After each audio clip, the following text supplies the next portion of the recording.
Number 5. Bethany Ann Decker was born in Fredericksburg, Virginia. She was bright and hard-working, studying global and economic change at George Mason University, as well as working a full-time job.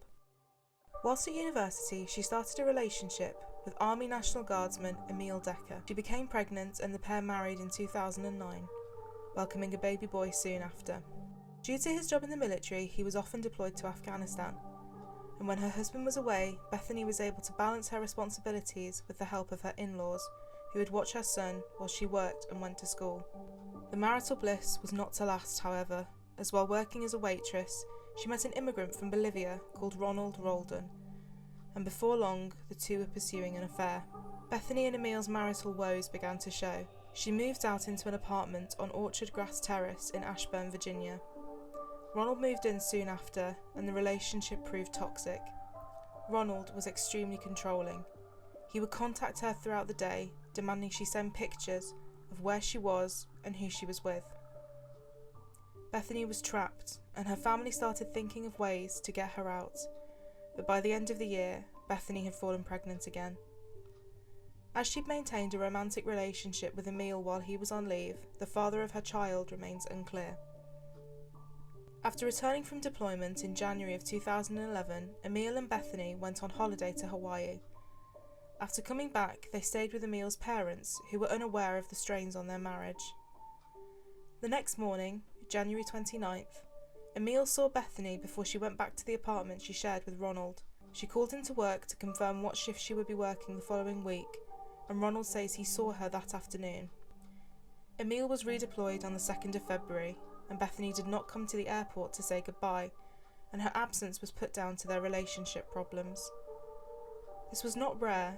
People could often go a few days without hearing from Bethany, as her life was a busy balancing act of parenting, school, and work. She remained active on Facebook and was still sending messages to friends. However, it was these messages that would arouse suspicion. A few of Bethany's friends contacted her mother, Kim Nelson, to explain that they had received messages from Bethany's account, but they did not believe she was the one writing and sending them. On February 19th, Kim asked her parents to visit Bethany and Ronald's apartment to see if she was okay. They noticed that her car was still in the parking lot, but it looked abandoned, dusty, with a flat tyre and parked at an awkward angle. After banging on the front door and not getting a response, panic began to set in. They raised the alarm and reported her missing. Initial inquiries gravely concerned investigators. Her bank accounts had not been touched, her phone records showed that it had not been used since her last known whereabouts of January 29th. She had failed to turn up at work and had not been seen at her university. It quickly became apparent that there was a love triangle, so Emil and Ronald became focuses of the investigation. After contacting Emil, he returned home to speak to the police. Ronald explained to investigators that he thought she had simply returned to live with her parents. Police looked into Ronald's background further and discovered he had a string of previous convictions, including identity theft and destruction of property after smashing a woman's car window. He was not able to give consistent answers when questioned about when he had seen Bethany's car parked outside. As Ronald had moved out, they obtained a warrant to search his new address. They seized phones and a laptop, but no new evidence would come of this. During this time, Emil was granted a divorce from the missing Bethany. Ronald has only ever made one public statement on the disappearance of Bethany Decker, which he made through his attorney. My client remains hopeful and prays daily that Bethany will come home. He has complete confidence they are working hard on the case. In the years after her disappearance, Ronald began a relationship with a woman named Vicky Willoughby. Like his relationship with Bethany Decker, it quickly became abusive and controlling. During a fight, Vicky pulled a gun on Ronald. He wrestled the weapon away from her and shot her 3 times. Vicky would miraculously survive, but would lose an eye and live with the emotional scars forever. No charges were filed against her, as it was deemed that she had acted in self-defence. He pleaded guilty to 2 felony assault charges and was sentenced to 6 to 8 years in prison. She would talk about her experiences on an episode of the hit TV show Dr. Phil, and she said in an interview with the Daily Mail, Another girl is going to get hurt by this man. It's a terrible injustice, not just for me, but for the next girl he attacks. Once Ronald has served his sentence, proceedings will begin to deport him from the United States.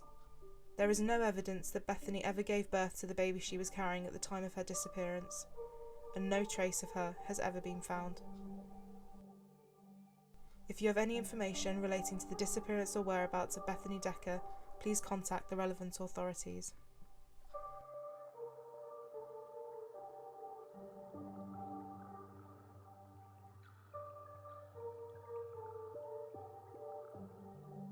Number 4. The mysterious circumstances surrounding the disappearance of Marcia Brantley have captured the attention of the press and public for years. Marcia Brantley was born Marcia Ellen Rader on the 28th of February 1959. Originally from Illinois, she was an only child, with a large extended family scattered all over the United States. Marcia was private and kept a small circle of friends. She was friendly and strong-willed, with a take-charge, no-nonsense attitude. She loved animals and would foster dogs in need of homes. Her biggest passion, however, was writing. She formed a writing club, dreamed of publishing her own works, and kept a blog that detailed the ins and outs of her life. On the 31st of March 2000, Marcia married Donnie Brantley. In her own words, it was a day filled with joy. I was bustling around and getting ready for a wedding. Mine. Family arrived at intervals throughout the day, meals were shared, and then there was the big event itself. It was great, the happiest day of my life. These words are taken from a blog post that she wrote for their wedding anniversary in 2009. In the same year as her wedding, tragedy would strike, as she would lose both her parents within weeks of each other to cancer. In the years that followed, she was active on her blog called Magpie's Nest, doing everything from film reviews to lamenting about the harsh Tennessee weather. Her blog gave an insight into her daily life with Donnie, as did her Facebook page. My wonderful husband brought me roses home at lunch, just because. In the comments she wrote, "He just does stuff like that. He's a keeper." But sometimes, what we see online is not always a true representation of reality. According to her friend Nancy Grill, who was in the writing club with Marcia, it was obvious that their relationship had underlying problems. According to Nancy, Donnie could be antisocial and didn't appear interested in the same things as Marcia. On the 2nd of June 2009, Marcia posted to Facebook saying, "Are all the planets out of alignment? Why is everything that can go wrong going wrong for the past month?" One person commented, "Except for the roses your hubby gave you, just because." Marcia never replied. After this, no more Facebook posts were made, no blogs were published, nobody heard from her. However, it wasn't until July or August that her absence began to show. She was often seen out walking her foster dogs, and neighbours noted they hadn't seen her do this for a while. Growing ever more concerned, a neighbour, Phyllis Dodd, went and knocked on the Brantleys' front door.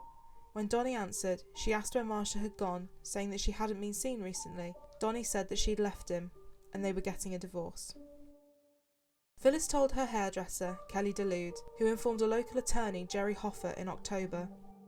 He passed the information on to District Attorney General Steve Bebb, and before long, the Tennessee Bureau of Investigations was involved. By this time, it was November. Investigators had little to go on. Marcia was by all accounts a private person, and nearly 5 months had passed since she'd last been seen. Donnie maintained when talking to investigators that she had left of her own accord and was intending on divorcing him. But alarm bells were beginning to ring for investigators, and they became increasingly concerned for Marcia's welfare. An initial search did nothing to quell their fears. Her car remained parked at the house, her clothes were in her wardrobe, all her possessions were where she had left them. Police could find no evidence of a woman intending to leave her spouse. Friends were also adamant that she would not have left her foster dogs behind.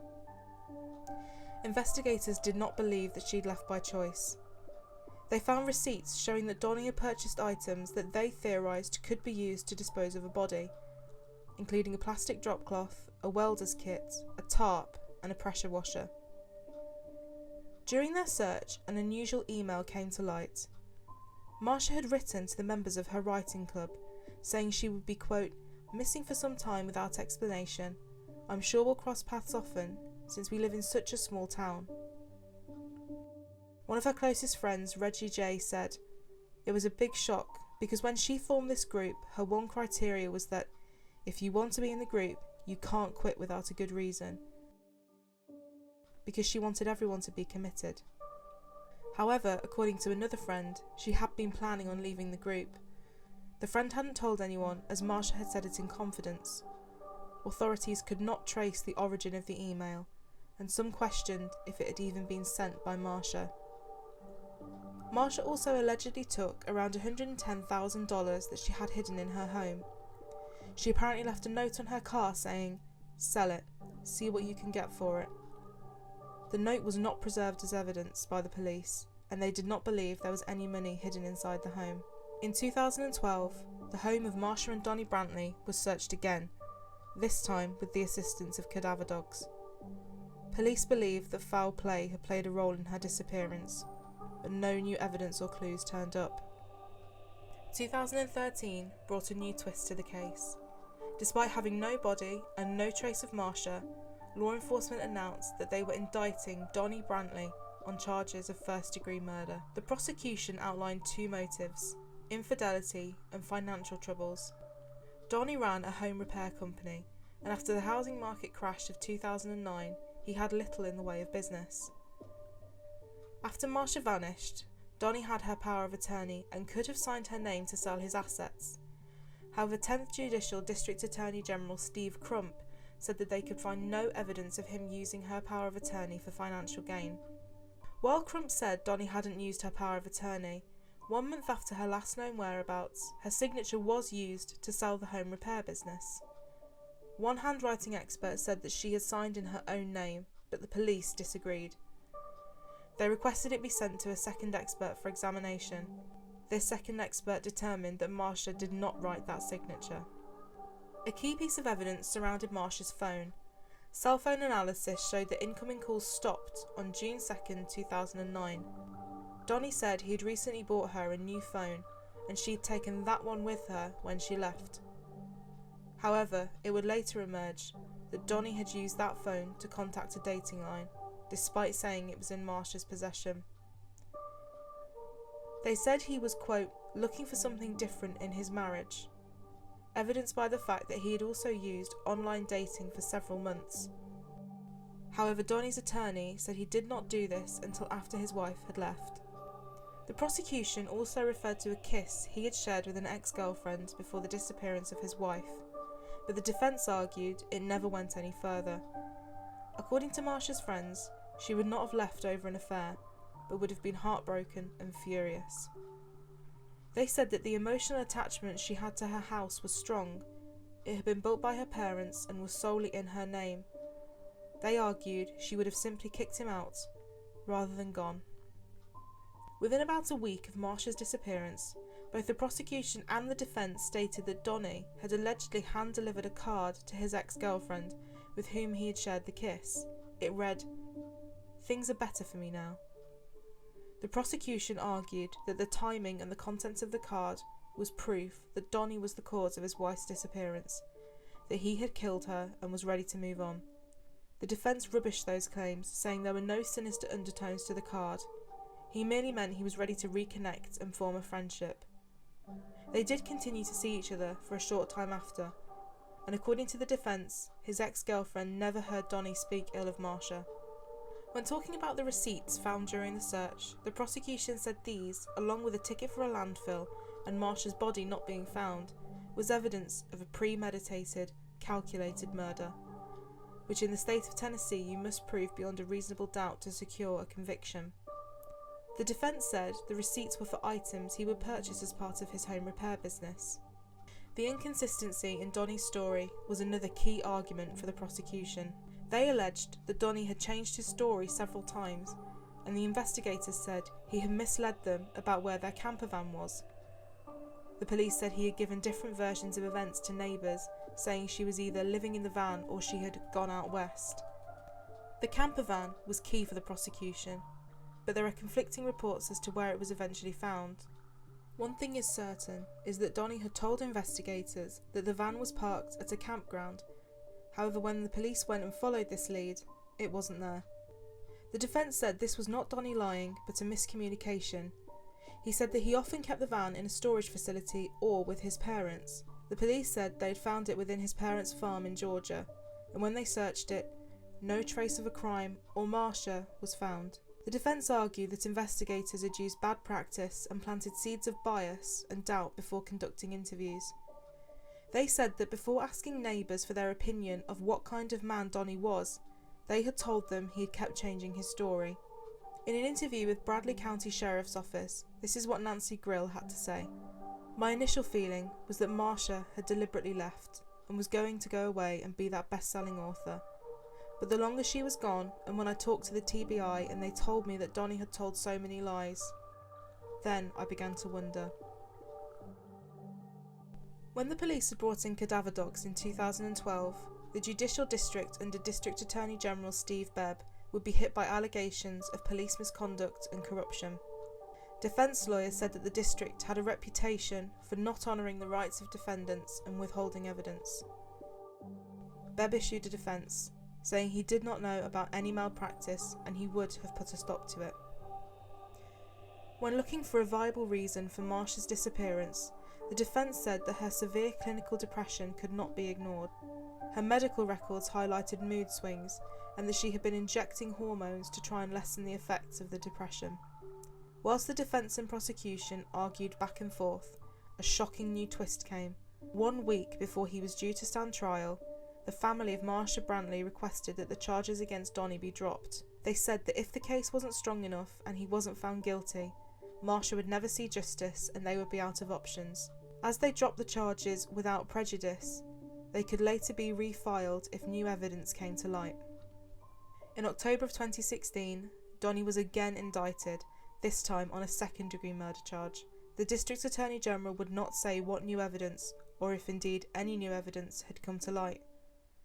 All court documents that had previously been open to the public have since been expunged, meaning there is no official court record or any evidence of any charges ever being filed against Donnie Brantley. 18 months after being indicted for a second time, it was time to select a jury. However, a new announcement came that all charges against Donnie Brantley would again be dropped. The District Attorney General said he was worried that the case would not make it as far as a jury and that it could not be proven beyond a reasonable doubt. Since her last known whereabouts, no trace of Marcia Brantley has ever been found. Her social security number has not been used, no visas have been applied for, and there is no evidence that she left the United States. Her whereabouts remain unknown.